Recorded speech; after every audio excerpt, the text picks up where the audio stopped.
Chapter 2. Again, I want to remind anyone taking the time to listen to my true story. Dead people saved my life. Question is why? This is October 5th, approximately, 1986. The exact date I don't know because of the circumstances were too traumatizing, and I don't have the hospital records. I lay there in that hospital bed, what seemed like an eternity, excruciating pain firing through every molecule, paralyzed, unable to move. I lay in the dark, semi-catatonic, tears streaming down my cheeks, wanting to die. When suddenly I had a vision. He looked familiar, but at first I was too sick to recognize what it was. I thought I was hallucinating, and then he called my name. It was Bob, my fiancé that had died, October 1960. It was Bob. Trudi, get out of bed. Crawl if you must. There will be a long-distance call for you, and you must make sure you take that call, he told me. I did as he instructed. He encouraged me to roll off the bed since I could no longer walk,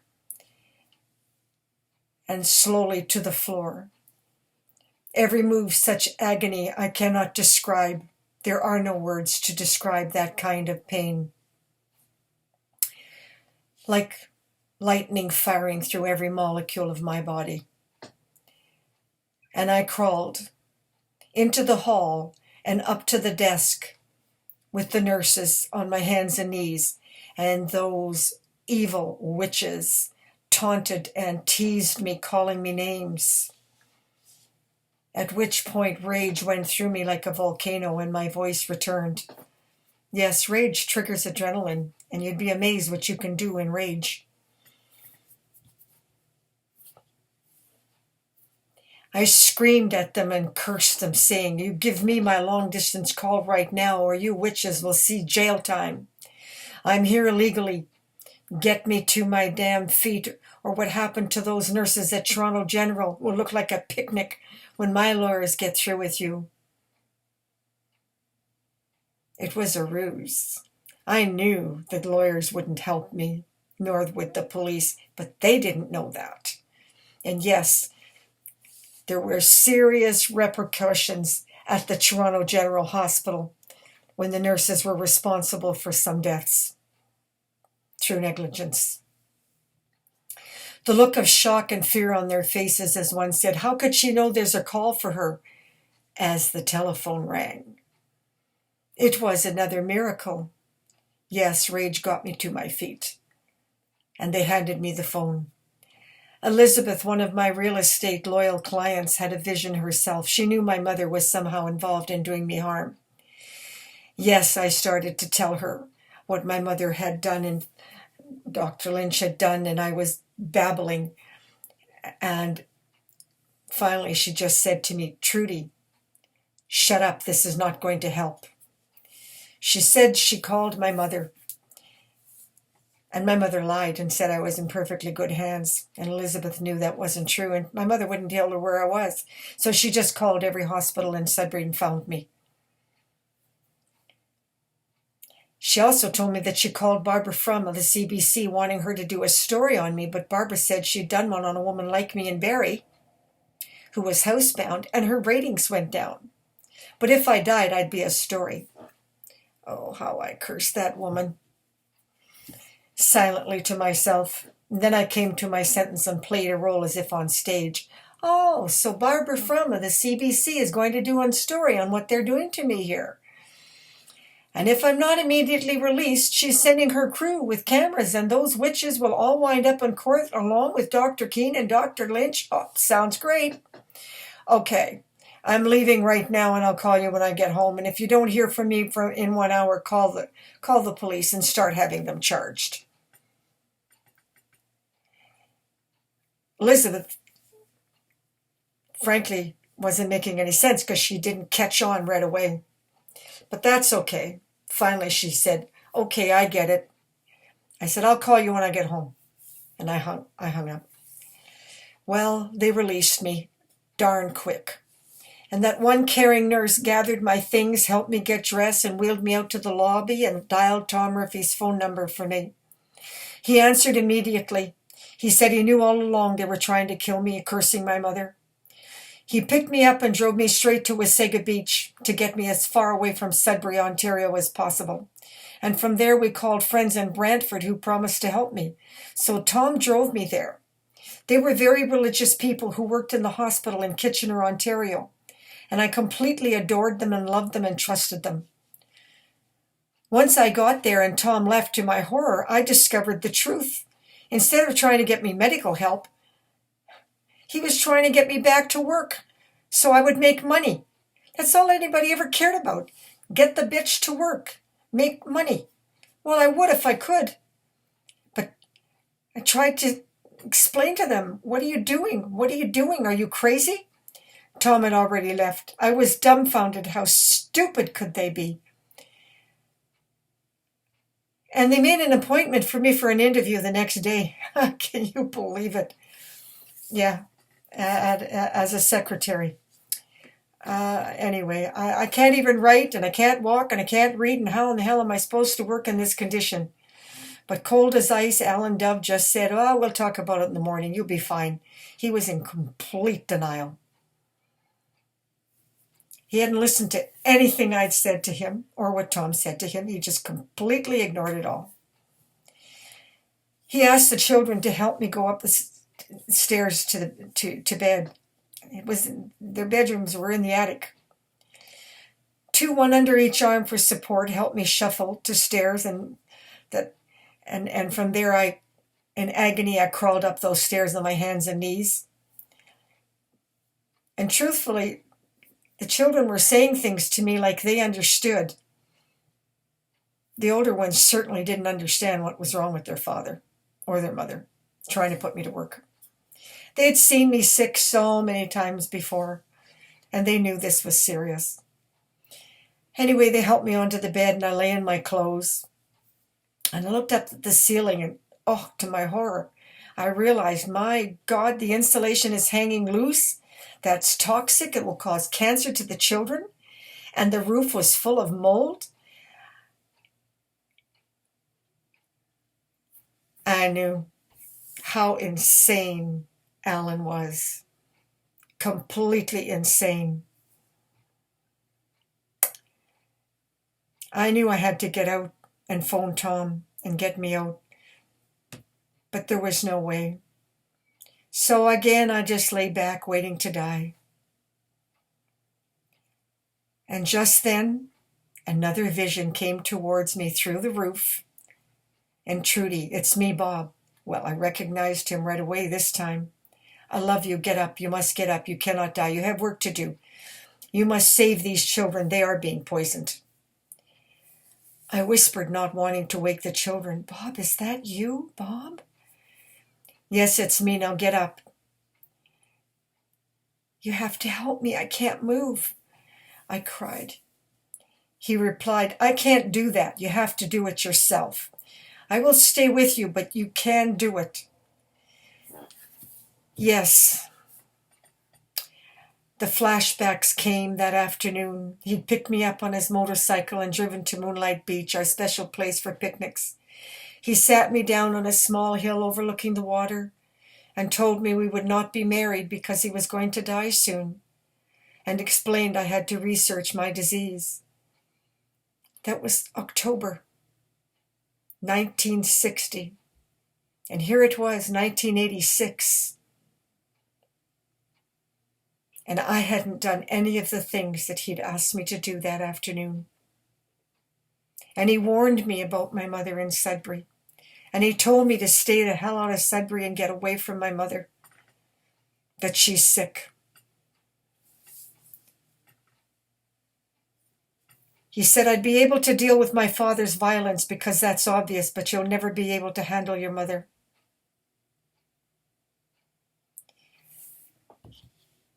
As I struggled to get to my feet, it all came back to me in flashbacks. His warning.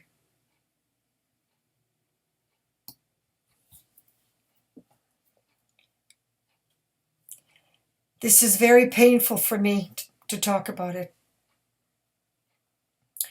He went on to tell me that my mother had always been my child. She'd never really been a mother, and she was never going to be a mother.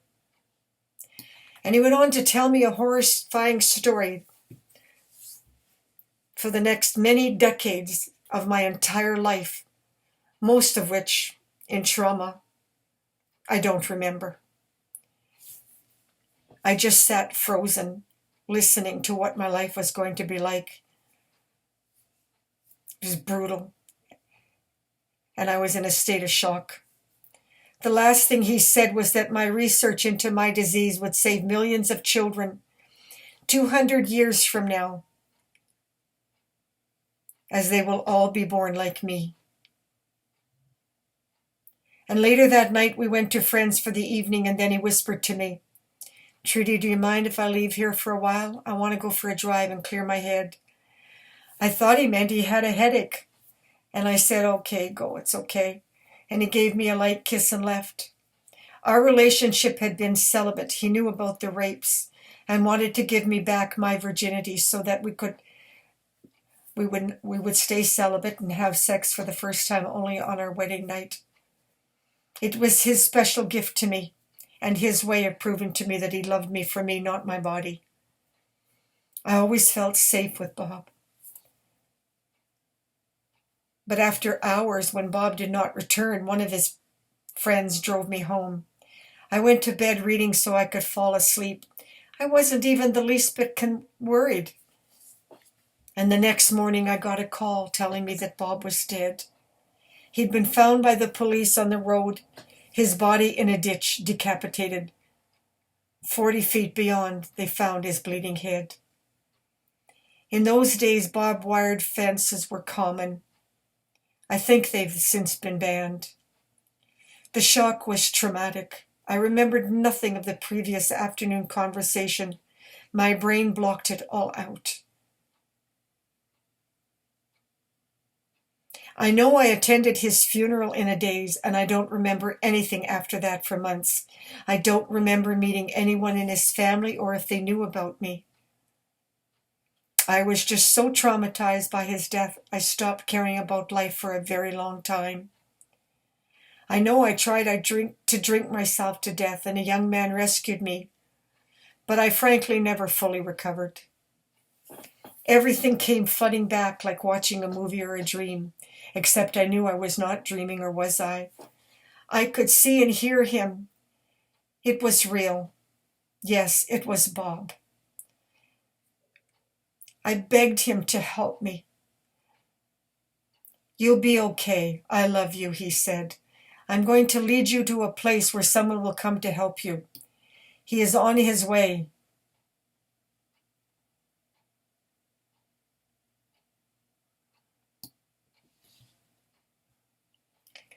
"He will help you survive. If you don't go, you will die, but you're not meant to die now. You must get up. I love you. Now roll off the bed and crawl. You can crawl like you did before at the hospital. Someone is coming to help you, and I will lead you there." Slowly I did as Bob told me to do, and he hovered above me like in a mist and kept talking to me to keep me going, keep me from passing out. Every second, every inch was unbearable agony, crawling slowly as he kept talking to me and telling me he loved me and someone was coming to help me. And so slowly I made it down the stairs, through the living room, the kitchen, pulled myself up to my feet by the door handle, to the hall. I dressed slowly, in agony. Unbearable, excruciating pain with every movement had me drowning in mind-boggling pain. Fortunately, Tom had made sure I'd be warm. He dressed me for the trip. I wore my down-filled purple coat, fox hat, muff, and wool mittens, slowly opening the door. I slipped into my boots. I didn't do them up, I just slopped into them. And choking back tears, shuffled my way outside. There was a bright moon that night, and once I hit the cold October chilly air, it felt lovely as the wind whipped around my cheeks, as if the loving caresses were from Bob. He stayed with me every agonizing step of the way.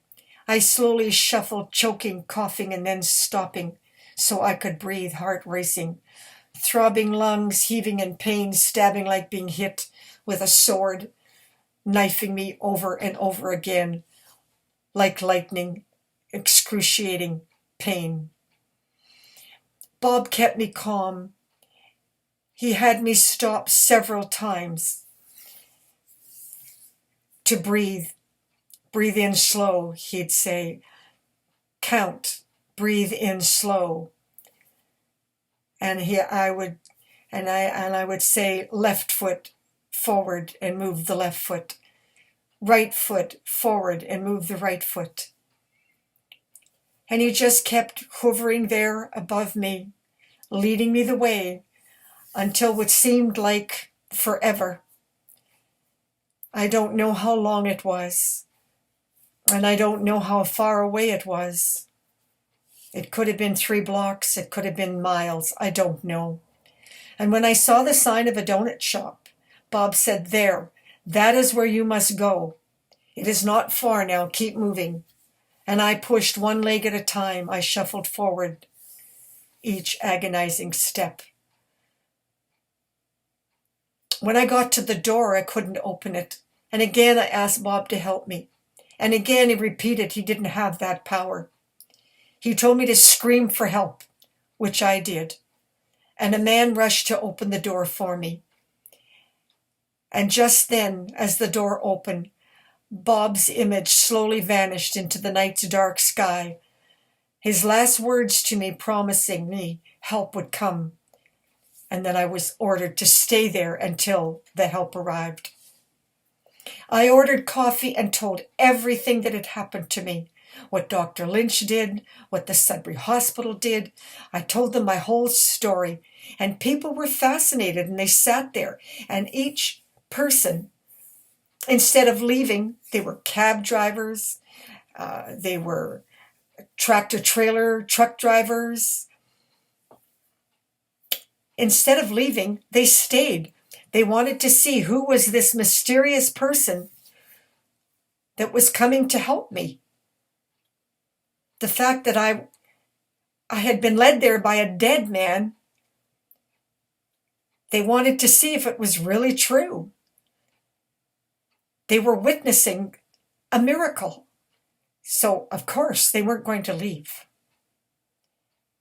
I don't know how long I waited.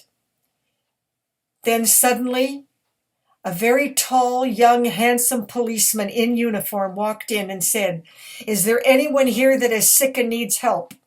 And before I could speak, everybody in the shop said, "Yes, her," and pointed to me.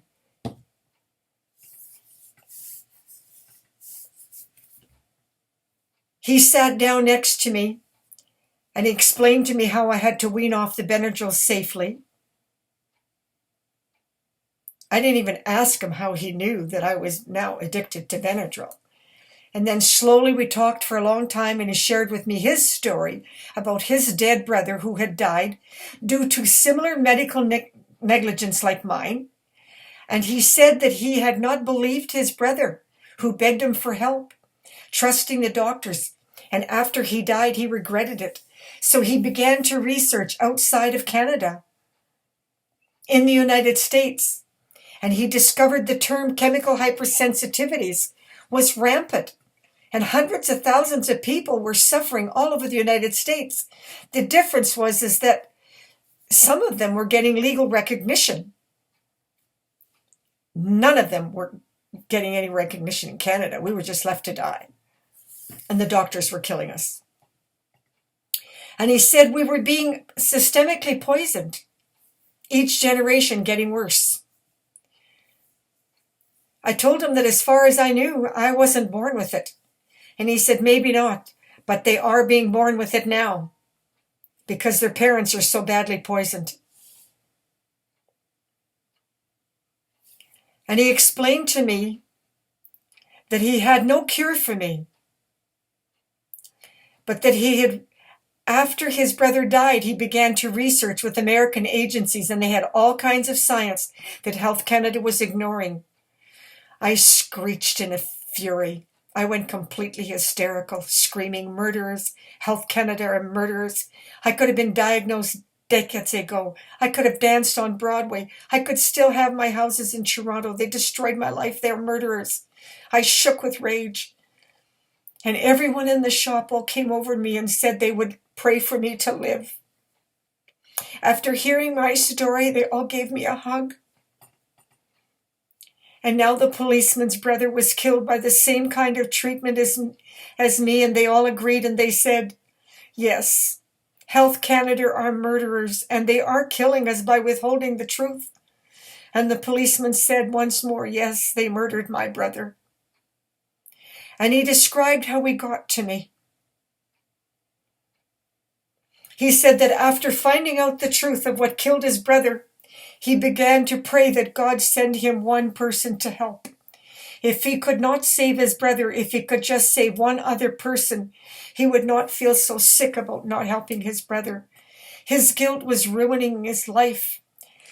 And he was driving on duty his car in Mississauga when his brother came to him in a similar vision as mine.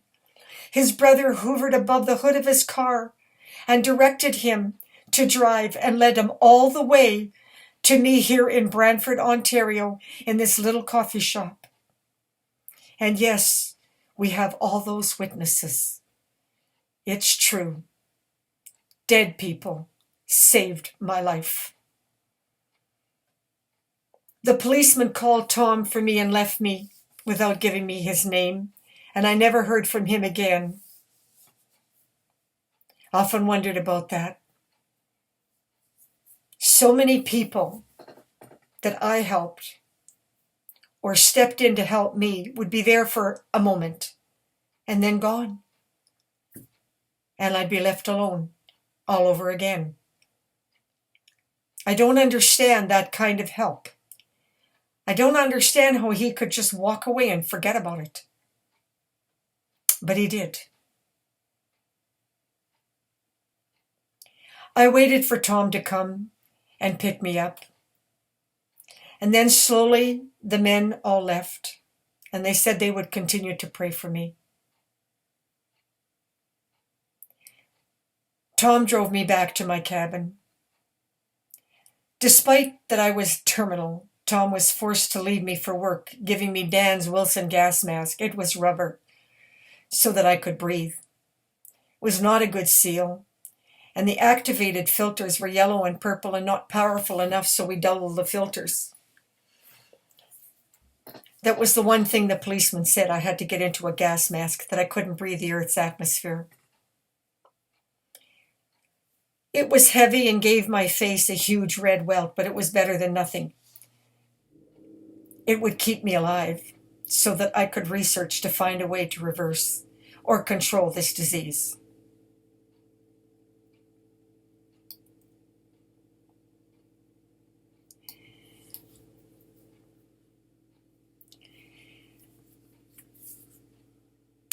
After hearing my story in a coffee shop in Wasaga, there's a lot I don't remember.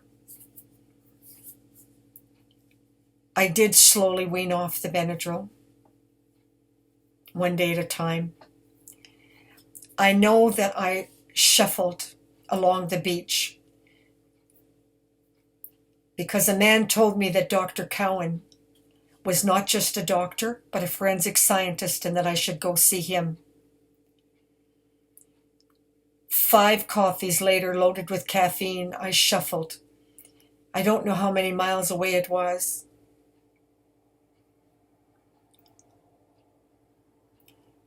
I wasn't well enough to drive safely, so I walked. But the cold wind whipping off Georgian Bay always took the pain down. I think it took me almost all day to get there. In fact, when I arrived, Dr. Cowan was waiting for me.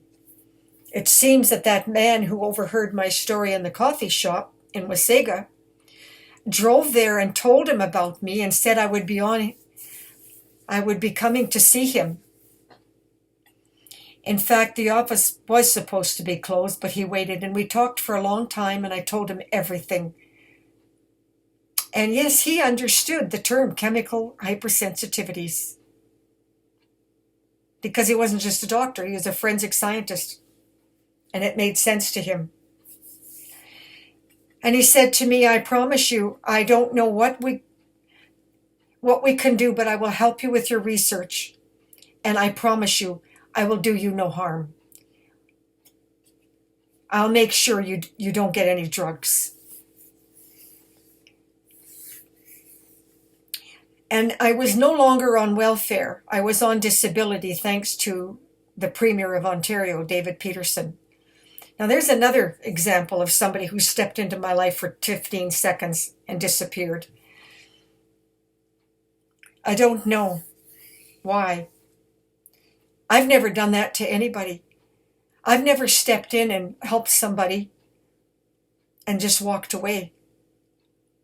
Always tried to keep in touch and always tried to help them, and always made sure that I never changed my last name completely so that I could be found.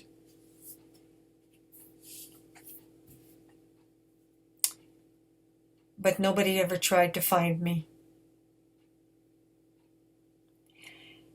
For a while, it wasn't bad. Dr. Mack, Mr. Mack, who was a biochemist from Japan, he helped me with the research. Tom donated over $20,000 to help me send out letters and flyers to get media support and help pay for the long-distance phone calls I made to the agencies in the United States. And everyone that I called, they sent me research. And I'm not going to list them all here. I've done that on my website. But most important was the NIOSH Department of Chemical Hazards and Fred Nelson. And the women at the Collingwood Library helped me, giving me whatever they could find. I could not have survived without their assistance. I couldn't write properly. So they became like my secretaries when they weren't busy, and they would write letters, and we sent them out to agencies coast to coast, England and Europe. I got a truckload of research on the environment, fish and animals, but frankly nothing that was of any use except to discover that our fish already have cancer tumors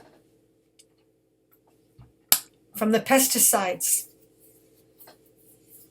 We spray our forests with pesticides. The Ministry of Environment cooperated by contacting me personally and letting me know when they would be spraying and making sure I didn't go anywhere near that forest or that area during their spraying time.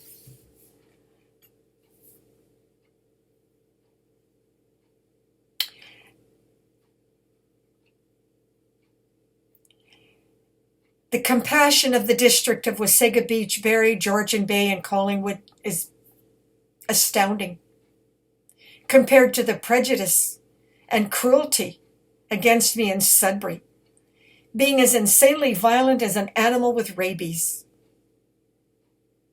Maybe their excuse is they're so poisoned that they're no longer sane, no longer capable of being sane.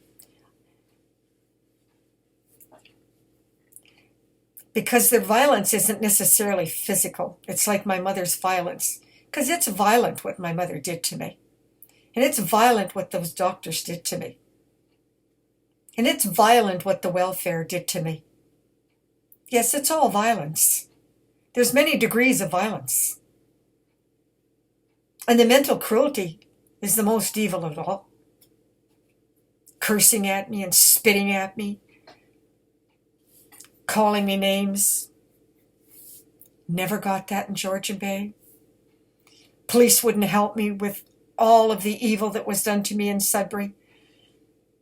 Every policeman in Collingwood and Wasaga Beach and Barrie and OPP and RCMP, you name it, they all did what they could to help me.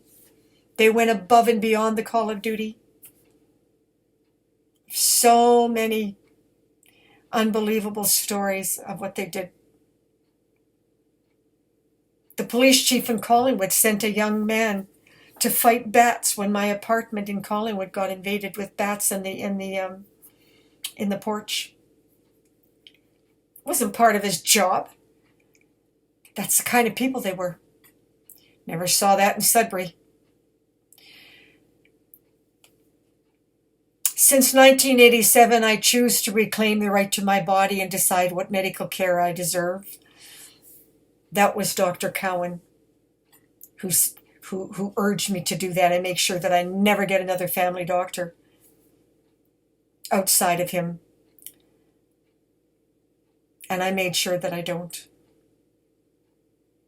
And he said, if you ever wind up in a hospital in Sudbury again, make sure you have no family doctor. Because that way you can control what they do to you. They have to get your permission. And he helped me understand our laws in Canada. Once I have a family doctor, the family doctor's got a whole lot of power over my body. So I use clinics. And I'll search a clinic. And I'll walk out if a doctor is not cooperative and doesn't understand about chemical sensitivities. I just walk out. Until I find somebody that has any compassion and understanding wherever I am. And that's how I survive. I use hospital and clinics when I need to, but they don't get the right to do with me and my life as they choose. And then one day I got a call from an American scientist in Collingwood and I should come to a meeting. And after this meeting, he helped me understanding our toxic world. And from there I went to Dr. Dean, Carolyn Dean. She tried to help me. She went to TVO. I warned her not to go public to the media at this time. I didn't have enough evidence. They attacked her.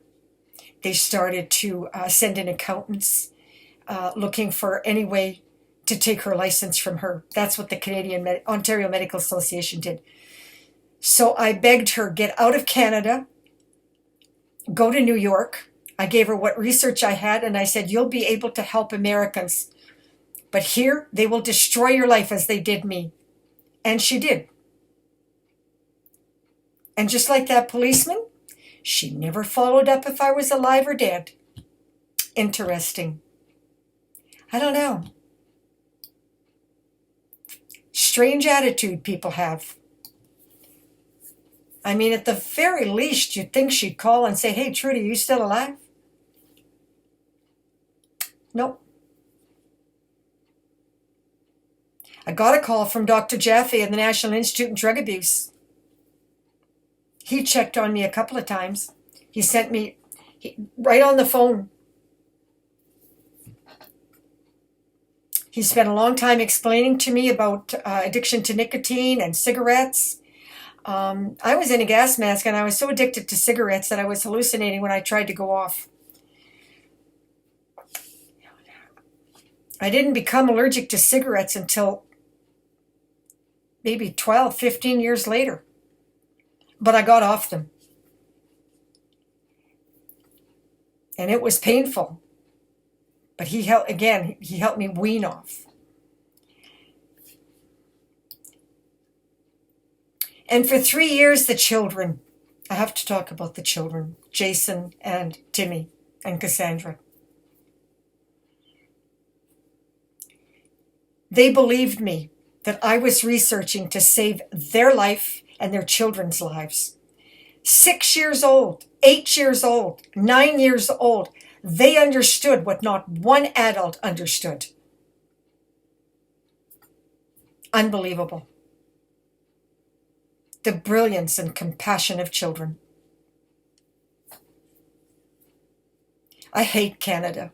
I despise this country. But I love their children. For they're not born evil. Well, actually, that's not true. I did meet a 3-year-old that was born evil, a sociopath, and he tried to kill his baby sister. And I helped the mother understand that he was born with a brain disorder, and that he was dangerous, and he always would be. And I helped them in how to train him the way you would a mad dog. And it's not easy, but he was trainable.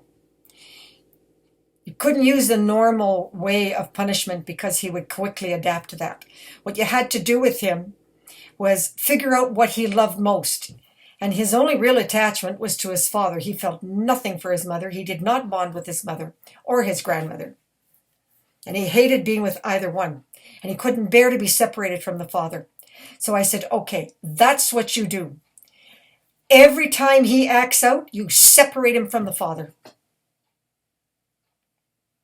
And slowly, and we kept in touch for over a year and a half, 2 years, and he became trainable. He would never be what you would call a good person, but he understood the rules, and he knew the difference from right and wrong.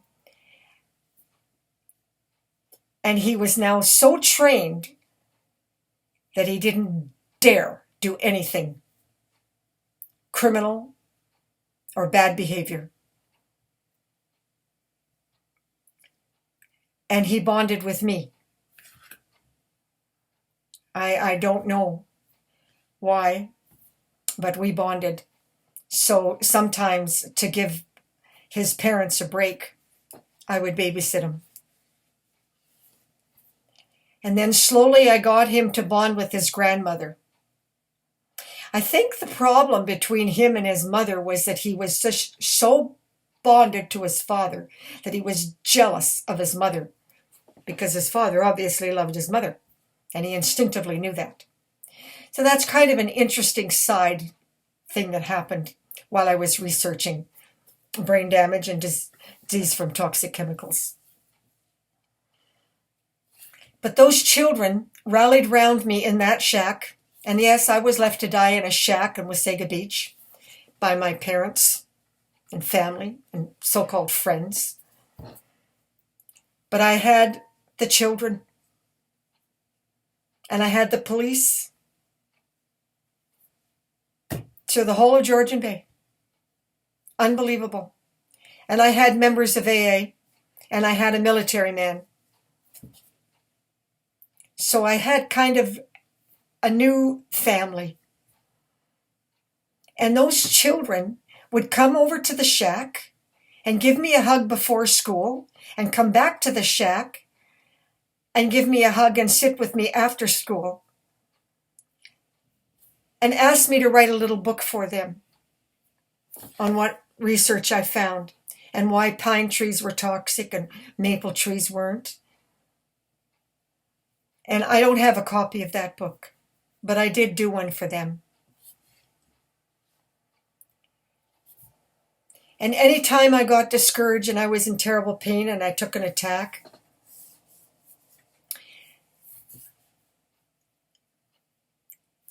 they'd say, they would remind me, "You're doing it for us, Trudi. Don't give up. You're doing it for us." And I include some of their pictures in this on YouTube in this chapter too. Jason was really remarkable. He used to make me laugh. I took an attack. My father had been down, and he was very good at causing oil and gas and diesel fumes without warning me. He was such a monster. And my mother was so stupid, she would just stand back and not do anything about it. But anyway, I took an attack, and he helped me get out, get dressed. And he's 6 years old. And I needed to get to the coffee shop, so he helped me to the car. And the one thing about my attacks is that I could drive. It's just my legs. I had gotten enough research that I was able to detox enough that I had some actually good days. and I was slowly relearning how to write. Not very good at this point, but I was slowly relearning. And I started for the car, and then I just sat down. The pain just shot through me like lightning, and the tears streamed down my face, and he hugged me. And as he sat there with me, hugging me, he said to me,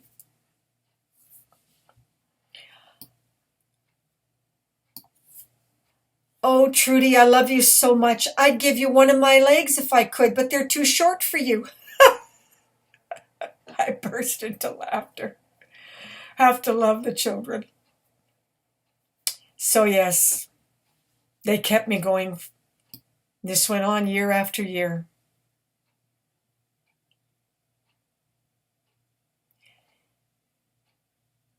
Then finally, I got an article in 1988. And Timmy, one more person, every day he chopped wood for me. He put it in a wood stove. He helped me to the outhouse that was 40 feet away from the shack. The shack had no running water and no washroom. And he did that for 3 years, every day.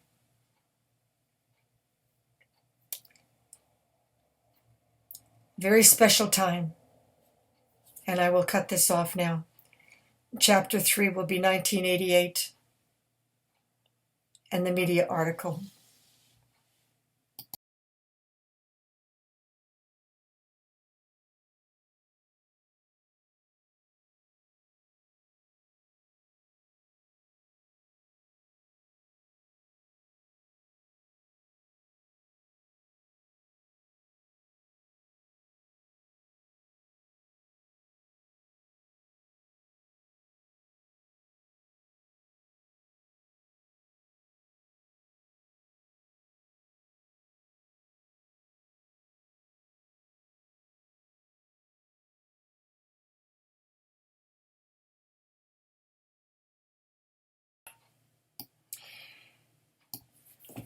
"1988.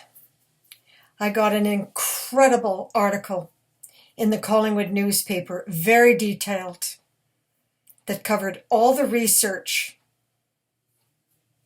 and the story. It was really well written by Leslie Budge. The editor assigned her to me because I simply couldn't write.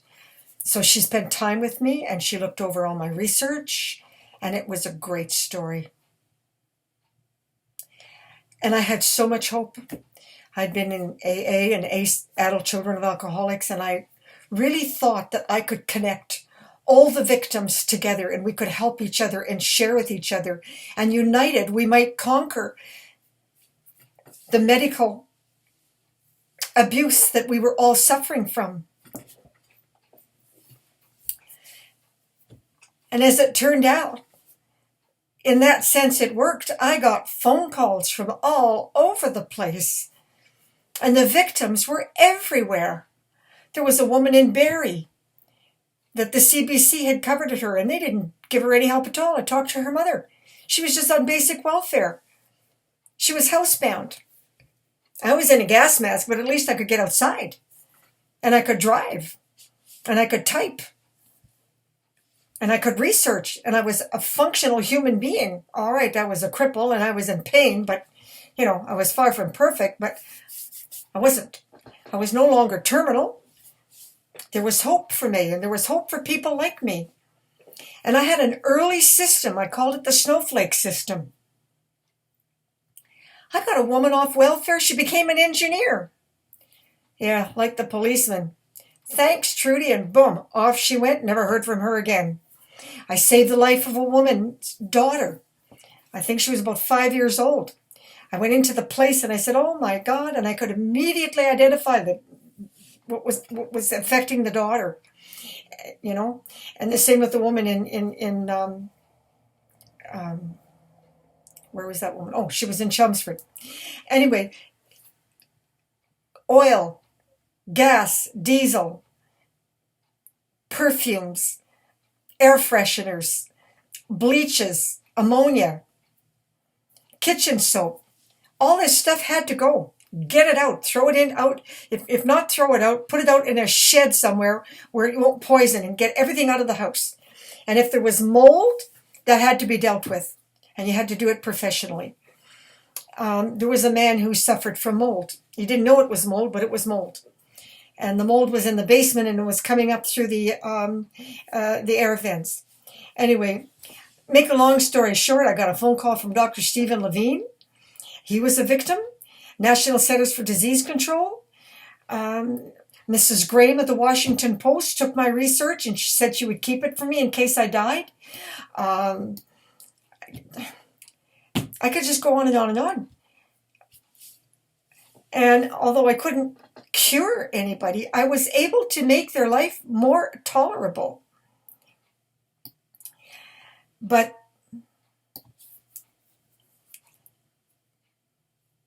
and the National Department of Chemical Hazards, I was looking for a way to reverse the brain damage. And I knew that's what Bob told me I had to do. So, you know, it had been by divine intervention that I knew I had to do that. So I kind of knew where I was going with my research. And obviously it was detox. Well, the NIOSH Department of Chemical Hazards sent me their handbook, and I talked to them directly, and the scientists. And I tried everything in there, and it had very specific, like milk was for certain toxic chemicals. Oil-based chemicals were different than other kinds of chemicals, and airborne chemicals, and they go into your lungs. And anyway, make a long story short, and it's very scientific, nothing worked. Now, mistletoe had been used for centuries for alcoholics, and I did stay on that, and it was beneficial, but it didn't control it. It didn't cure the brain damage. I still couldn't. I could read now, and I had memory, and I could comprehend, but I couldn't write. So from there, I discovered the lies. That the doctors were trained as a society not to know that we were being poisoned. Governments made sure of that, otherwise they would be forced to stop poisoning us. Industry would be forced to stop. Monsanto and Bayer would be put out of business, and all pesticide spraying banned, and all vehicles spewing gas, oil, and diesel into our atmosphere and would have to be recycled and throw out nothing but clean air. And guess what? That technology is available. But there's no demand for it because the governments won't bring in the laws to stop us being poisoned. And the thing is that our medical system is making money off our being poisoned and getting cancer. We've created a whole industry. That's exactly what the Nazis had in mind. And they succeeded. And I was still using the name Marie, so in this article you will see the name Marie. But I was unable to get what I thought I was going to get. It became very clear. Oh, I got to tell you about one victim. One wealthy woman and her husband, they built a $350,000 environmentally protected, non-toxic home. Great. She was a prisoner in the house. To that. No. That was not what I was going to do. I was going to find a way to get a gas mask that didn't make me sick. So I researched gas masks, and I got a much better one from MSA, and I threw away the Wilson. And but that was all because of the 1988 article. I did get a lot of information from that article, and people were so much more. Now, I have to tell you that because we're being poisoned since 1775, there is a term called cheminosis, disease caused by chemicals, and the Royal Society of Scientists proved that and discovered that in 1775 in London, England. Charles II was behind that research. And look at us. Anyway, people were passing an immune system that was damaged to their children because they were being poisoned. So now they were getting more viruses and deadly infections than before. And so now we were on more drugs than before. And in the Roman Empire, they were famous for poisoning themselves, doing drugs and alcohol and binging. And they used hot springs and saunas to detox and clean themselves out so that they could do it again. I mean, so the Y in Collingwood offered to help me, and they gave me a free pass. And I went into the sauna to see if that would work. And I'm drinking, bottled water, not tap water. I'd been off tap. If I had tap water, I had to make sure I cooked it. And what I didn't realize that is when I was cooking with tap water, I was poisoning myself with the bleaches that were in it. But anyway, see, the Ministry of Environment didn't have that information to give me, or they would have, but they didn't have that information. So, it was such a long and slow process for me to find out what the heck was really going on. Because we were being so lied to, and the governments were covering everything up, and the doctors were trained not to know. Like, getting back to Dr. Boudra, this was a good, decent man. But he's not in charge of the Medical Association of Ontario or the Medical Association in Canada or the health organizations all over the world, right? So here's what you were up against. It's mind-boggling. Anyway, I go into the sauna, and I thought it might work. Well, I passed out, and they had to call an ambulance, and Dr. Cowan met me at the hospital, and he said, "Don't you try that again." And he put some ice packs on me and the cold trigger adrenaline, and he said, "You stick to that," and drinking buckets of coffee. And I'm not saying coffee's healthy, but it's what got me to my feet, and it's what allowed me to function enough so that I could get on the phone and continue with my research. And day after day, month after month, year after year, I was living a lot with starvation. No matter what I ate, I would take attacks, and I wouldn't know why. And then I'd choke on mucus and blood, and I'd go into convulsions. And then pain would shoot, and I'd be like electrocuted, and I would take a horrific paralyzing attack. And I'd curl up like a ball, unable to sleep, and I'd meditate and take my mind into the universe, praying that God would send me someone to help me, someone to either help me save victims like me or let me die. Get me off this disgusting planet was my prayer. Now, I don't own the copyright of a picture of children, but they represent, and I hope the photographer will forgive me, because for everything I'm doing, it's free. I make no money off this. And I'm not trying to make money off this. I am dedicated to doing this for free, for as long as I live.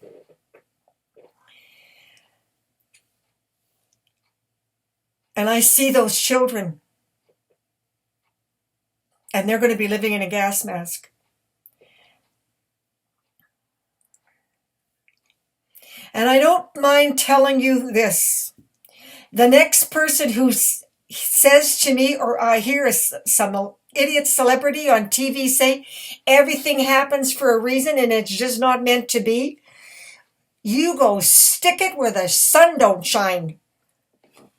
Those children that will be born and have to live in a gas mask, it is not meant to be.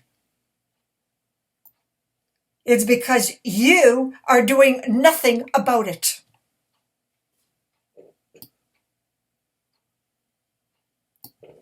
I should never have left Georgian Bay. I had thousands of people from every walk of life supporting me in my cause. But once again, my mother, she found me an apartment in Chelmsford, west of the smokestack of Inco, so that I'd be free from the sulfuric acid poisoning. And yes, I could walk in many places west of Sudbury. out in the wilderness, and I could safely cross-country ski again. So I had some good days. And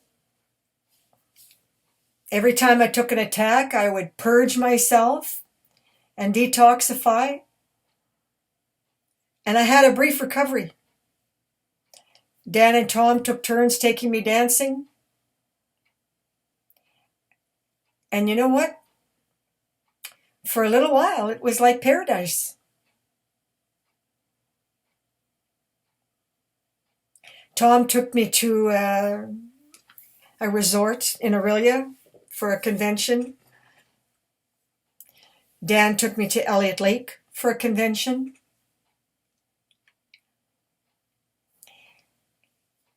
So I have lovely moments in time. Dan says I'm very good at hanging on to the moments. And I had so much hope, you see. I was so full of hope. Anyway, I had a particularly good month. It was the spring, March. And 1989. And I went skiing, cross-country skiing out at Windy Lake. And I stopped in the coffee shop for my usual cup of coffee. And the OPP were there, and they said to me, "Don't you go out there. Mountain lions have been spotted." And I said, "Oh, that's ridiculous. I grew up on the farm," I said, "with my grandparents, and we don't have mountain lions." And they said, "Listen, we have mountain lions." Well, I wouldn't believe them. Well, what can I say? I was about a mile out in the wilderness, and a very large mountain lion with 2 cubs crossed my path. I froze in a ski stride position. She made a dead stop, and the cubs stopped in their tracks. Now, I happen to know and love cats. Don't forget, I had one for 12 years. Don't move is your only chance with a cat. It's not the same with a bear, but with a cat, move and they will attack. After about an eternity of me frozen in that position, having a wide peripheral vision, finally, that cat took off bouncing over a hill to my right with those 2 little cubs following. The graceful beauty of that cat leaping over a mound into the air was like a ballet dancer, only even more stunning to see. And I'm lucky to have lived to see it. And I will always cherish that memory, but not the terror that I felt. And I have an unusual ability, when terrified, do what I have to do. I don't react. I don't panic. I do what I have to do. And after she left, I stood frozen for a very long time to make sure that she wasn't going to come after me. Probably about a half an hour. And I got to my car and I drove all the way back to the coffee shop in kind of like a trance. And I got inside, and the minute I got inside, I just blubbered and broke down sobbing because the crisis was over and I could now release all that terror welled up inside of me. And the OPP were there again, and they said, "What the heck happened to you?" And I sputtered out the words, choking on sobs, and told them what happened. And they said, "We told you so." And I said, "Well, I was raised on the summers in my grandparents' farms, and I didn't have any mountain lions, so I didn't believe you." And I want to tell you, that was the end of my heading out by myself in the wilderness. I never did it again. Tom and Dan and Glenn became my dance partners, and I danced 5 days a week, and it was glorious. I was now very active in AA, Al-Anon, and Sister Bonnie helped me the most. My mother had damaged me the most with her insane attitude about, manipulating me in relationships with men that were abusive to me. And Sister Bonnie realized that the word love was warped in my brain by my mother. And so she said, "You change that word and you get rid of it. It doesn't exist. Use the word caring and ask yourself, do they care about me? Are they helping me get well? What are they doing for me?" And I want to tell you, this is how damaged I was. And I said to her, "Well, doesn't that mean I'm being selfish?" She said, "Oh, Trudi, you are so sick. That is not being selfish. That's being sane." And are they making you happy? And it took me a long time. And I want to tell you, I'm still not very good at it. I've never learned to care more about me than I do about others. I find that very difficult, which is why I was never able to abandon my mother. And she poisoned me too many times to count. And I got an article in the Sudbury in the Northern Life, and it was wonderful. But instead of getting the reaction I expected,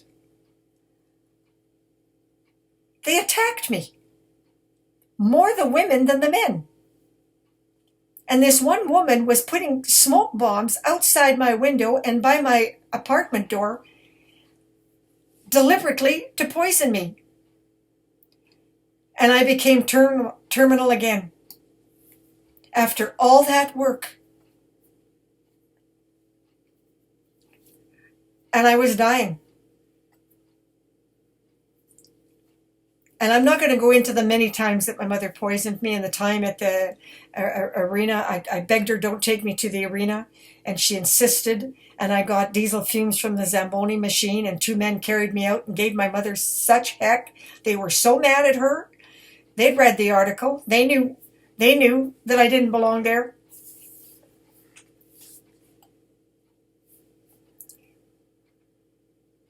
And I had a bubble gas mask sent to me by MSA, and that was in the article.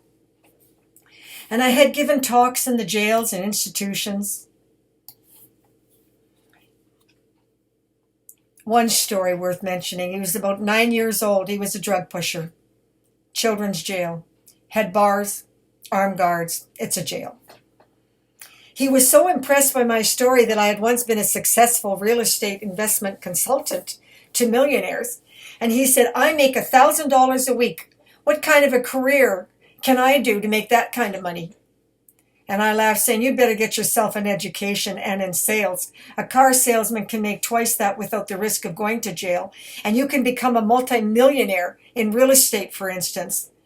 And I said, it's also possible in the stock market, but it's also much more risky. And you have to be some kind of a genius. So I personally don't recommend that. So he promised me he'd go into real estate instead of drugs. Never heard from him again either. So I don't know what happened to him. But I'm hoping that he's a real estate agent. But that attack, that final attack, now I'm dying again. I knew I needed media to survive. So I sent out a picture of the bubble gas mask with a copy of the Sudbury Star article. Now, it was a really large article, but I got a phone call from one of the tabloids in Florida. And they desperately wanted the picture that Jim Brown took of me in the bubble gas mask equipment. And the managing editor refused. In my father's eyes, if I was not making money, I was not worth keeping alive. Nick Upchan was that kind of sadistic monster. He contacted the editor and sabotaged me, telling her a pack of lies. And from that day on, I have been boycotted by the newspapers in Sudbury. And she would not give permission. And she wouldn't give me a copy of that beautiful photograph of me in the bubble mask that Jim Brown took of me. Well, what we did was we sent a copy of a copy. And they put out the article anyway.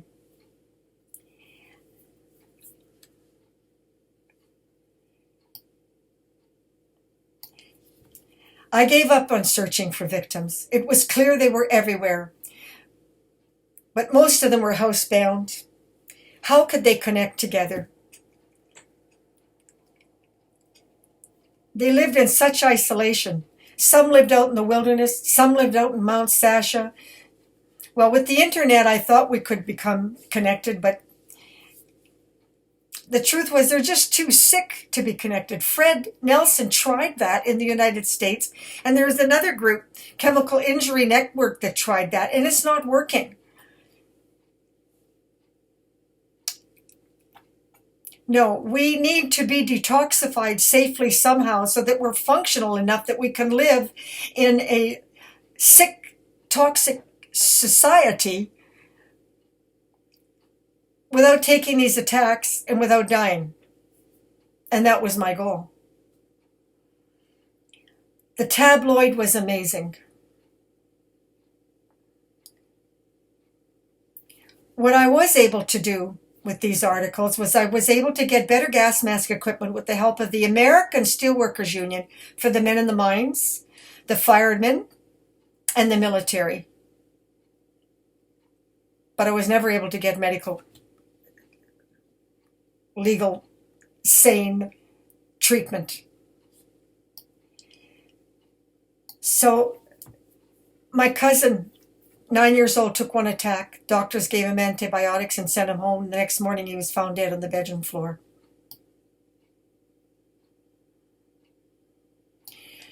The press release that I sent out to the United States got me the bubble gas mask, and in the bubble gas mask, and it was because it helped. I could be seen, in a gas mask that's rubber with big filters. People wouldn't talk to me.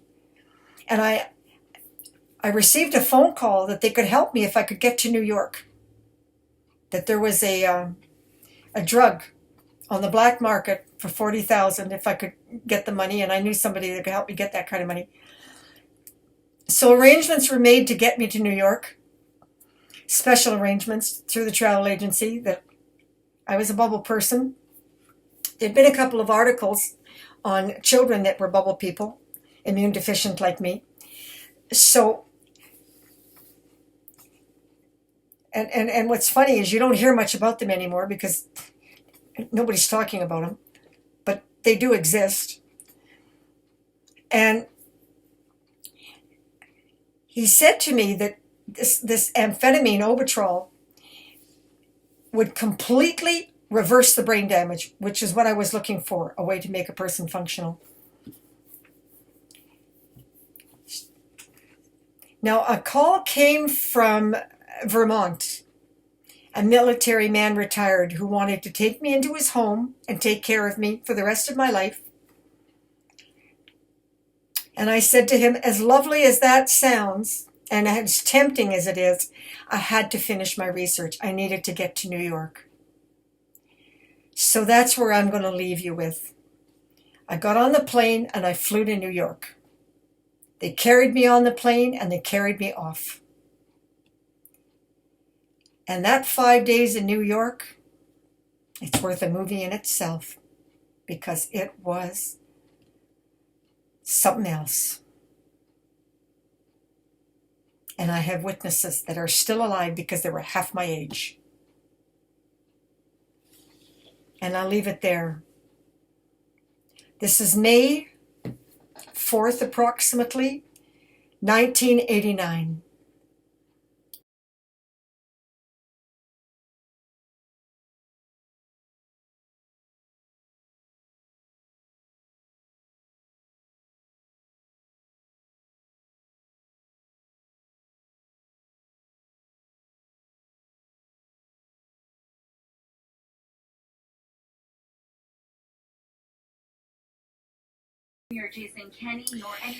What you hear in the background, this is the end of chapter 2, is Greta, and I'm just sickened by the bashing that she's getting.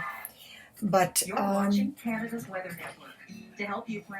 I'm finding it very difficult to finish this, but I'm going to upload, and it's in silence. I'm sorry, I can't give you music.